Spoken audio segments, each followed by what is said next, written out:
আসসালামু আলাইকুম।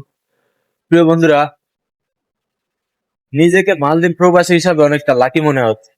এর কারণ হচ্ছে, এর আগে যখন ইসরায়েলের যে কোকাকোলা বয়কট করেছিল, তখন সেটা কিন্তু মালদ্বীপ একেবারে খুব ভালোভাবে প্রতিবাদ জানিয়েছে। মালদ্বীপ একেবারে কোকাকোলা বয়কট করে দিয়েছে। পরবর্তীতে আবার ইন্ডিয়ার সাথে মালদ্বীপের যখন ফ্রেন্ডশিপ হয়, তখন কিন্তু আবার ইন্ডিয়ার রিকোয়েস্টে কোকাকোলা আবার এই দেশে আহ ইসরায়েলের থেকে আনা শুরু করে।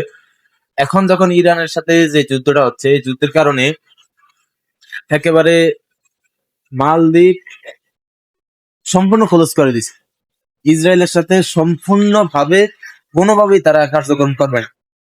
এই জন্য নিজেকে মালদ্বীপ প্রবাসী হিসাবে একটা মুসলিম কান্ট্রি হিসেবে আসলে মালদ্বীপ কিন্তু অতটা পারমাণবিক থেকে অস্ত্র শস্ত্রের দিক থেকে কিছু অতটা সচ্ছল না। এদের পারমাণবিক কোনো অস্ত্র নেই, এদের কোনো সামরিক কোনো অতটা বাহিনী, অত বড় পরিমাণে কোনো বাহিনী নেই। কিন্তু এরা এই যে একটা সাহস, এটাই অনেক কিছু। এটা কয়জনের হয়? এটা তো আমাদের বাংলাদেশ করতে পারে না। এটা কয়জন করে? বড় বড় মুসলিম রাষ্ট্রপতি কিন্তু এরকম করতে পারেন। তারা ঠেকা আছে ইসরায়েলের কাছে, এই জন্য করেন।